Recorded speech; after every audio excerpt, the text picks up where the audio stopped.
గారిని సూటిగా ఒక 5-6 ప్రశ్నలు మాత్రమే అడుగుతాను, ఉపోద్ఘాతంలోకి వెళ్ళను అధ్యక్ష. ముందుగా అసలు ఈ మూసీ మోడర్నైజేషన్ ప్రాజెక్టుకు ఎంత ఖర్చు అవుతుంది?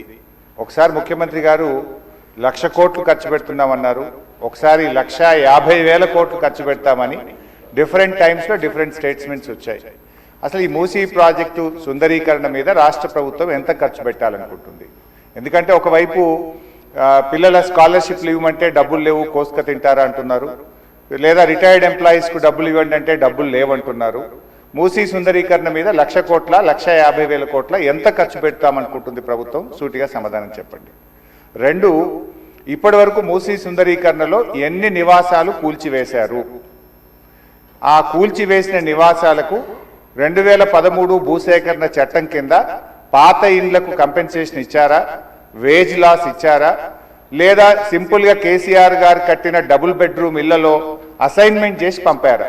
2013 భూసేకరణ చట్టం ప్రకారంగా 14.5 లక్షల రూపాయల డబ్బు ఇవ్వాలి వాళ్ళకు, పాత ఇంటికి R&Bతో ఎస్టిమేట్ చేసి డబ్బులు ఇవ్వాలి, అదేవిధంగా సెలబుల్ రైట్స్తో కూడినటువంటి 200 గజాల స్థలంలో కట్టిన ఇల్లు ఇవ్వాలి. ఆ రకంగా ఇచ్చారా, ఇవ్వలేదా, ఇస్తే ఎప్పట్లోకి ఇస్తారు, ఎన్ని నివాసాలు కూల్చారు?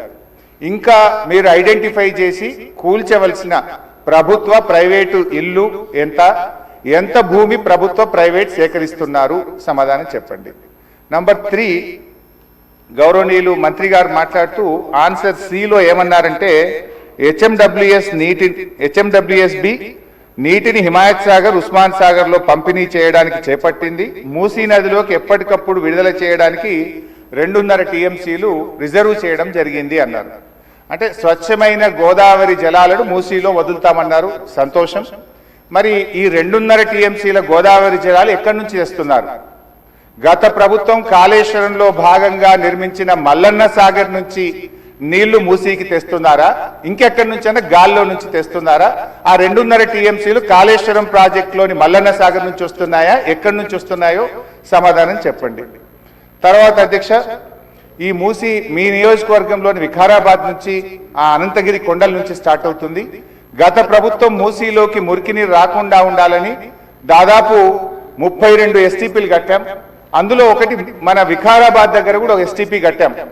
ఇవాళ ఆ ఎస్టీపీని మెయింటైన్ చేయక మోటార్లు బీకేసిండ్రు, గడ్డి పెరిగింది. ఆ ఎస్టీపీ ఫంక్షనల్ చేయక వికారాబాద్ మున్సిపాలిటీ మురికి నీరంతా ఈరోజు మనం తాగుతున్న గండిపేట హిమాయత్ సాగర్ లోకి వస్తున్న విషయం ప్రభుత్వం దృష్టికి వచ్చిందా? ఆ ఎస్టీపీని ఎందుకు మెయింటైన్ చేయడం లేదు అని నేను అడుగుతా ఉన్నా. గత ప్రభుత్వ హయాంలో మేము మూసీలోకి మురికి నీరు రాకుండా ఉండాలని 32 ఎస్టీపీలు కట్టాం. మరొక 39 ఎస్టీపీలు కట్టడానికి కేంద్ర ప్రభుత్వానికి అమృత్ పథకం కింద మేము ప్రతిపాదనలు పంపాం. అవి మంజూరు వచ్చాయా, ప్రారంభించారా, ఏ దశలో ఉన్నాయో సమాధానం చెప్పండి. తర్వాత అధ్యక్ష, చివరి క్వశ్చన్, మరి మొన్న వరదలు వచ్చినప్పుడు మూసీ గేట్లు ఒకేసారి తెరిచి ఉద్దేశపూర్వకంగా ప్రజల ఇండ్లు మునిగిపోవాలి, రోడ్లు మునిగిపోవాలని ఈ ఉద్దేశపూర్వకంగా గేట్లు ఎత్తి ముంపు గురి చేసిన విషయం ప్రభుత్వం దృష్టికి వచ్చిందా? ఎందుకంటే పైన ఎంత వర్షం పడుతుంది, ఫ్లడ్ ఎంత ఉన్నదో చూసుకొని ముందే గేట్లు కొద్దిగా ఎత్తితే స్లోగా గ్రాడ్యువల్గా ఫ్లడ్ బయటకు పోతుంది.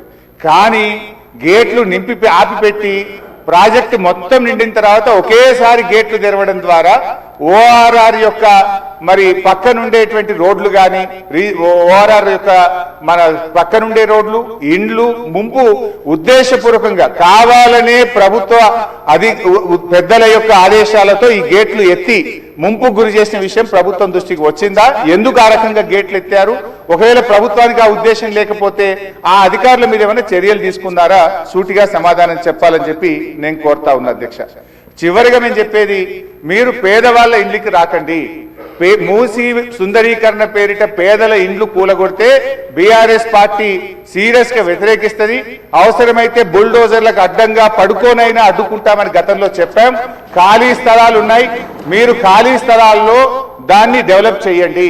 మూసీలోకి గోదావరి నీళ్లు తెండి, మురికి నీరు లేకుండా చూడండి. కానీ మూసీ పేరిట పేదల ఇండ్లు కూలిస్తే మాత్రం బీఆర్ఎస్ పార్టీ ఎంత మాత్రం ఒప్పుకోదని మీ ద్వారా ప్రభుత్వాన్ని తెలియజేస్తున్నాం. శ్రీ కె శంకరయ్య గారు. అధ్యక్ష ధన్యవాదాలు. మూసి